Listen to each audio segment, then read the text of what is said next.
इधर बड़ी खबर निकलकर सामने आ रही है, जहां बीजेपी में कई लोग शामिल, माफ कीजिएगा, बीजेपी कार्यकर्ताओं ने पार्टी छोड़ी है। दरअसल नाराज बीजेपी कार्यकर्ताओं ने पार्टी छोड़ी है और हजारीबाग में बीजेपी के कई पुराने कार्यकर्ताओं ने पार्टी का दामन छोड़ दिया है और मनीष जायसवाल के खिलाफ खुलकर बोलने लगे हैं कार्यकर्ता। दरअसल हजारीबाग से बीजेपी प्रत्याशी मनीष जायसवाल के रवैये पर उन्होंने कई सवाल उठाए हैं। पुराने कार्यकर्ताओं को तरजीह नहीं देने का भी आरोप लगा है। अनदेखी से नाराज बीजेपी कार्यकर्ताओं की तादाद भी बढ़ रही है। बता दें आपको कि बीजेपी प्रत्याशी मनीष जायसवाल के खिलाफ अब बीजेपी कार्यकर्ताओं के भी सुर उठने लगे और ऐसे में नाराज बीजेपी कार्यकर्ताओं ने पार्टी छोड़ दी है। उनका सीधे तौर पर कहना है कि पुराने कार्यकर्ताओं को तरजीह नहीं दी जाती है और अनदेखी किया जाता है।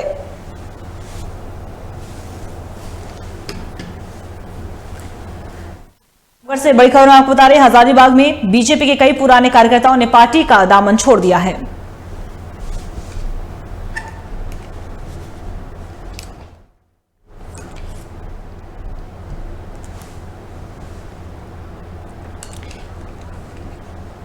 इसी खबर पे और भी ज्यादा बातचीत करने के लिए हमारे सहयोगी अनुज हमारे साथ बने हुए। अनुज, एक तरफ बीजेपी प्रत्याशी मनीष जायसवाल पूरी तरीके से तैयार है, तो दूसरी तरफ उन्हीं के जो बीजेपी के जो कार्यकर्ता है वो नाराज नजर आए और उन्होंने पार्टी का दामन छोड़ दिया है। फिलहाल क्या कुछ जानकारी है आपके पास?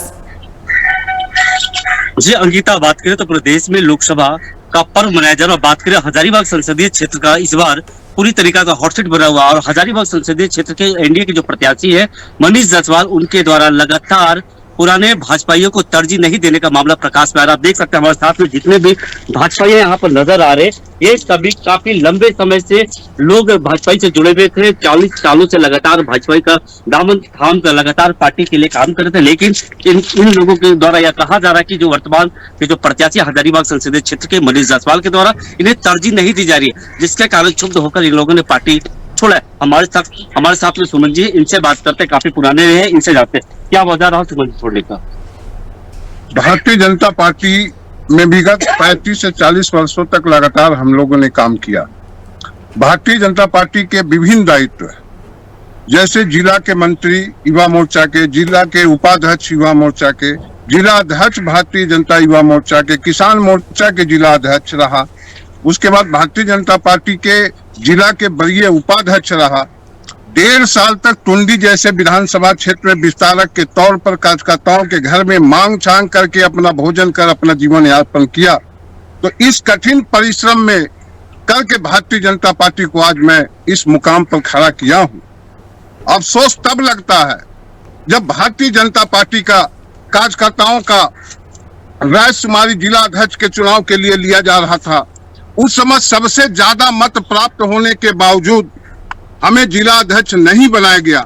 इसलिए नहीं बनाया गया कि लोग का कहना था कि इस बार जनरल को नहीं बना करके ओबीसी के लोग को जिला अध्यक्ष बनना है। तो हम जनरल के नाम पर जिला अध्यक्ष के दौर से बाहर हो गए और ओबीसी कैंडिडेट के तौर पर परवीन मेहता जी को जिला अध्यक्ष बनाया गया। मैंने उसको स्वीकार किया। मैंने कभी किसी के सामने अपना मुंह तक नहीं खोला। लेकिन जब हद हो गया, जब कोई भी दायित्व हमें जब नहीं मिला, तो माननीय जयंत सिन्हा जी के द्वारा उनको लगा कि जिला अध्यक्ष का सबसे बेस्ट कैंडिडेट होने के बाद भी इस व्यक्ति को कोई दायित्व नहीं मिला, तो हमें उन्होंने एक सांसद प्रतिनिधि का दायित्व दिया। मेरे जैसा सांसद प्रतिनिधि के दायित्व में कम से कम 50 लोग जयंत सिन्हा के सांसद प्रतिनिधि के तौर पर काम कर रहे थे। हमें जब सांसद प्रतिनिधि का दायित्व जब मिला और जब काम करने का अवसर मिला जयंत सिन्हा जी के द्वारा, तो हमें लगा कि इतना अच्छा विचार का व्यक्ति जो गरीब किसान मजदूर के लिए रात दिन सोचता हो, क्षेत्र में विकास कैसे हो इसके लिए रात दिन चिंता करता हो, जिन्हें देश का सर्वश्रेष्ठ सांसद का उपाधि लगातार 5 बार मिला हो, ऐसे व्यक्ति का टिकट काटना मेरे समझ से महापाप था। मनीष जायसवाल के द्वारा तरजीह क्या नहीं दिया जा रहा आप लोगों को? मनीष जायसवाल सबसे पहले तो इलेक्ट्रल बॉन्ड के माध्यम से उनके कंपनी के द्वारा 4.5 करोड़ रुपया पार्टी के फंड में जमा करके टिकट प्राप्त किए हैं।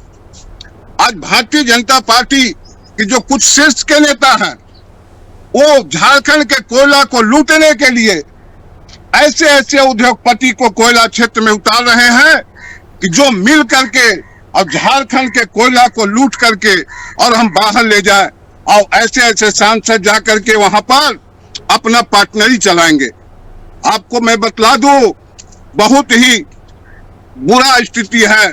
सौंदा डी जैसा कोलवरी आज बिक चुका है।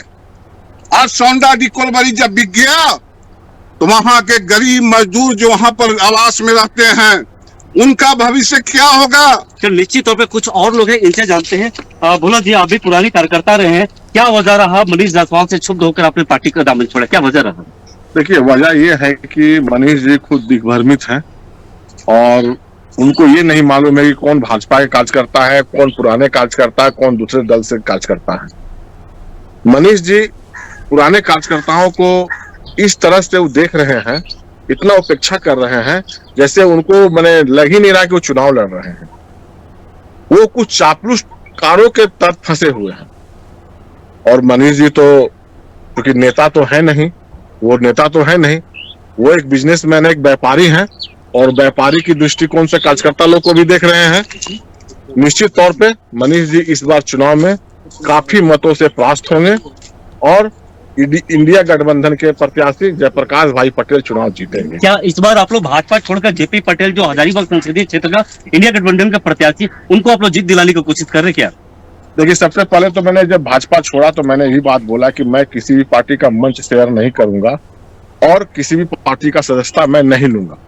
लेकिन परिस्थिति ये है कि किसी को तो वोट करना है, नोटा में तो हम लोग वोट नहीं देंगे।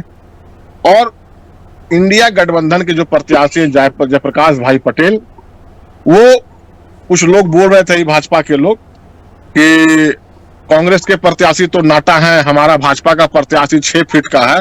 तो वैसे लोगों को मैं बोलना चाहूंगा आपके माध्यम से, आपके चैनल के माध्यम से, कि बड़ा हुआ तो क्या हुआ, जैसे पेड़ खजूर, पंछी को छाया न मिले, फल लगे अति दूर, वही चरितार्थ होगा यहाँ पर। और हम लोग इंडिया गठबंधन के प्रत्याशी जयप्रकाश भाई पटेल को हम लोग समर्थन करेंगे, इसलिए कि वो किसान का बेटा है, वो एक झारखंड आंदोलनकारी का बेटा है और जनता से वो व्यक्ति जुड़ के रहना चाहता है। बोलो जी, एक सवाल होगा, क्या तरजीह नहीं देने वाली बात कही जा रही थी कि मनीष जायसवाल के द्वारा तरजीह नहीं दी जा रही, क्या मामला है? जैसे कि किसी भी प्रकार का उनका कार्यक्रम होता है, उसकी सूचना हम लोगों को नहीं मिलती है। हमारे यहाँ 13 बूथ है रिवर साइड में। 13 बूथ में 1992 से, जिस समय 1992 में हम लोग बूथ कमेटी बनाया करते थे, उस समय केवल 8 बूथ होती थी, आज 13 बूथ हो गई है। मैं 1992 से यहाँ का बूथ कमेटी बनाता आया हूँ और आज तक भी बनाया था। मेरे साथ शैलेंद्र जी भी हैं जो बूथ अध्यक्ष हमारे यहाँ, हमारे मैंने अपने बूथ के अध्यक्ष भी, हमारे बूथ अध्यक्ष भी हैं।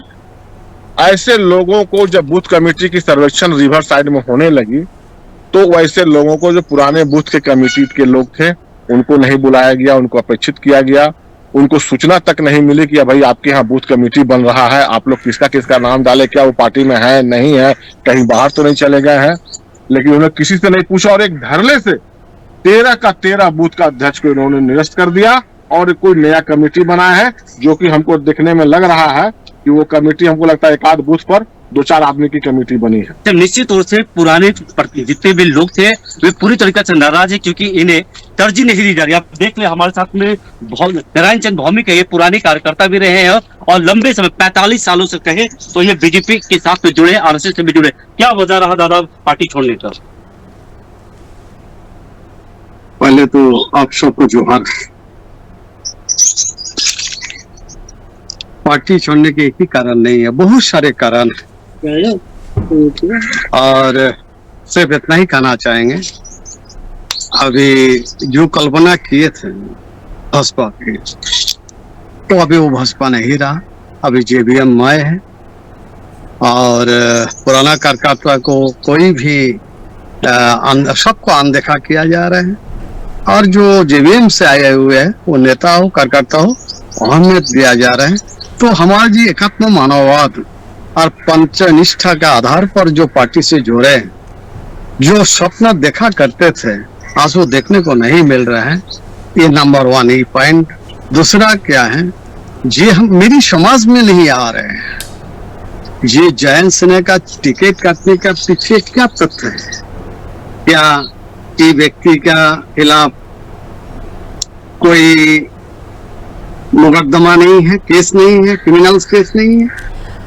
क्या वो अनुज, मेरा क्षेत्र का भी एक मेडिकल सवाल कॉलेज? रहेगा। देखिए, अगर हम बात करें तो आपने कहा कि ये बहुत पुराने कार्यकर्ता है, 45 साल से लगभग बीजेपी से जुड़े हुए थे। साथ ही साथ इन्होंने कई गंभीर आरोप लगाए हैं कि उन्हें तरजीह नहीं दी जाती है, उन्हें अनदेखा किया जाता है। तो जाहिर सी बात है, अगर मान लीजिए इतने पुराने कार्यकर्ता है तो क्या पहले कोई शिकायत नहीं की गई? अचानक से पार्टी छोड़ना, तो ऐसे में क्या नहीं लगता है कि पहले शिकायत करनी चाहिए थी, अंदर बात कर लेनी चाहिए, तो उसके बाद ये एक्शन लेना चाहिए था? तो क्या अंदर में कोई बात नहीं हुई?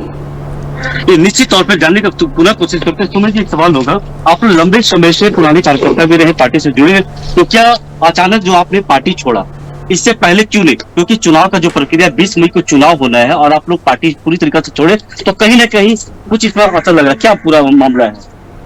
मामला यह है कि जब मनीष जी का जब टिकट कंफर्म हुआ तो मन में कुछ नाराजगी था। हमको लगा कि कुछ ऊपर के वरिष्ठ नेता आकर के कुछ बात विचार करेंगे, हमारे मन में जो शंका है उसका समाधान करेंगे। मन खेद के साथ कहना पड़ रहा है कि भारतीय जनता पार्टी के न जिला अध्यक्ष का एक बार फोन आया, न जिला के प्रभारी का फोन आया और न यहाँ का प्रत्याशी का फोन आया। तो ऐसा मन में आभास हुआ कि अब लगता है कि भारतीय जनता पार्टी को हमारे जैसे कार्यकर्ता की आवश्यकता नहीं है।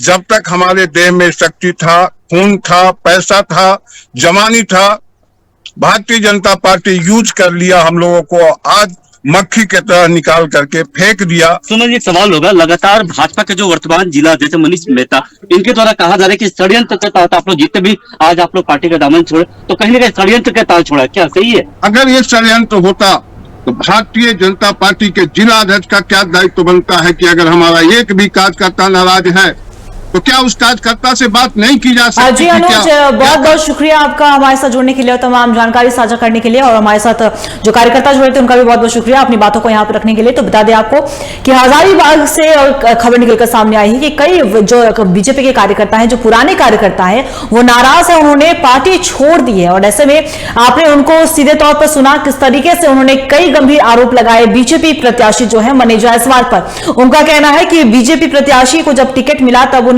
वो पुराने कार्यकर्ताओं को भूल गए, उन्हें तरजीह नहीं देते हैं, उनकी अनदेखी करते हैं।